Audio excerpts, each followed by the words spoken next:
Bonjour les amis et bienvenue dans cette nouvelle vidéo. Aujourd'hui, nous verrons comment créer et animer notre plan de travail avec Microsoft Office PowerPoint.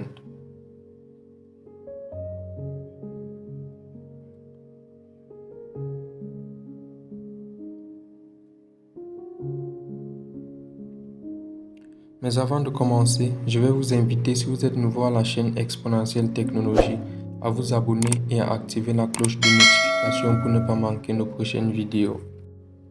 Pour commencer, je vais me rendre dans l'onglet Insertion. Puis dans Forme, je vais insérer un rectangle. Je vais dessiner mon rectangle comme ceci. Je vais insérer ensuite un cercle que je vais dessiner sur mon rectangle. Je vais l'agrandir comme ceci.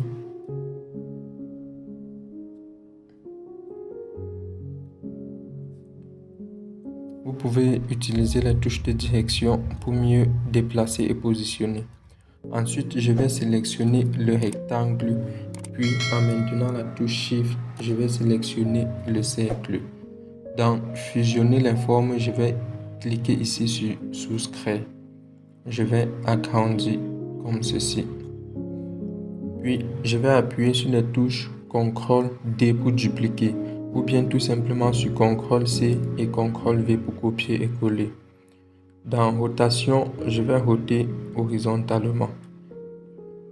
Et je vais positionner de l'autre sens.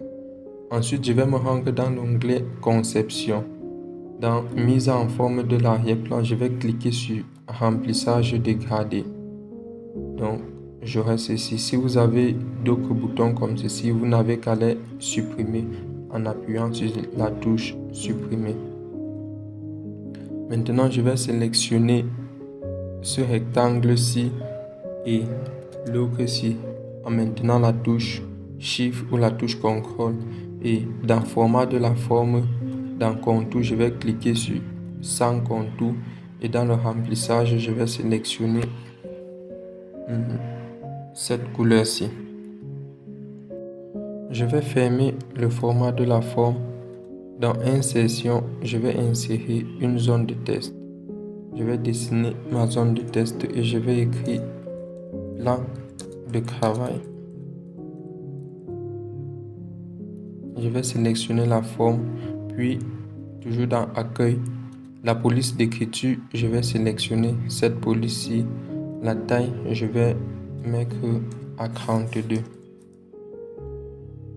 Je vais essayer de s'ancrer cela par rapport à ma forme.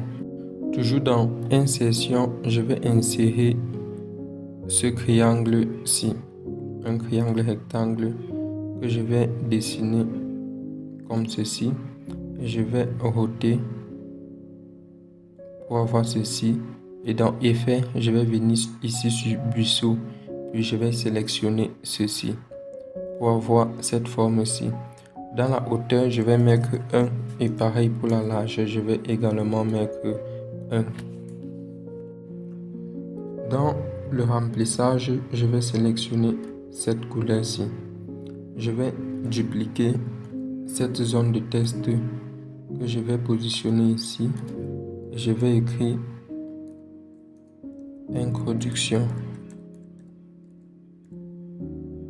Je vais sélectionner la forme. La police d'écriture, je vais mettre Taoma. La taille, je vais mettre 18. Je vais mettre en gras. Je vais essayer de le s'ancrer comme ceci. Puis, je vais sélectionner les deux et appuyer sur la touche CTRL-D pour dupliquer. Je vais positionner comme ceci. CTRL-D. Ici, je vais écrire Présentation. Ici, je vais écrire Partie théorique.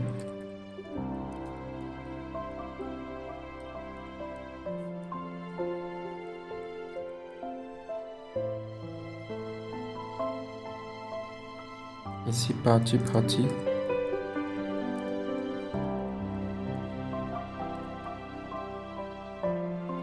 Ici, Conclusion. Et enfin, ici, je vais écrire annexe.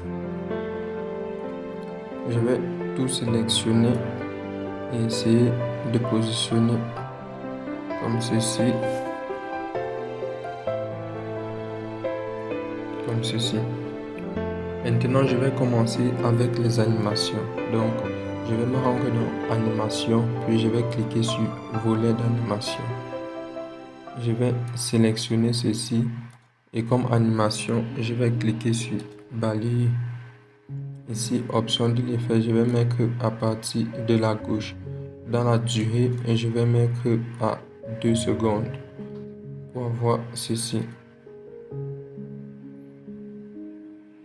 Ici, je vais sélectionner ceci et comme animation, je vais ajouter agrandir comme ceci et je vais juste faire pareil pour ceci. Donc, je vais reproduire l'animation ici. Donc, si je fais le tout à partir du début, j'aurai ceci. Donc, je vais juste reproduire l'animation sur tout le reste. Donc, je sélectionne ceci. Je clique sur reproduire l'animation. Je sélectionne ici reproduire l'animation.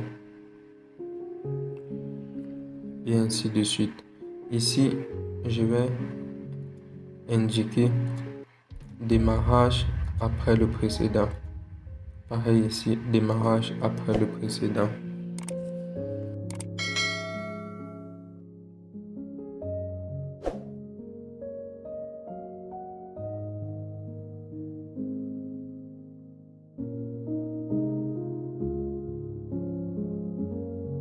Si je lance tout à partir du début, nous aurons ceci.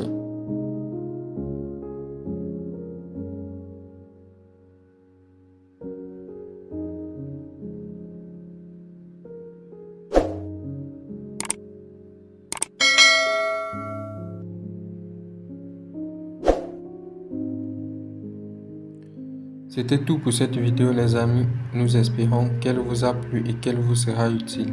Si c'est le cas, n'oubliez pas de liker, de commenter et de partager.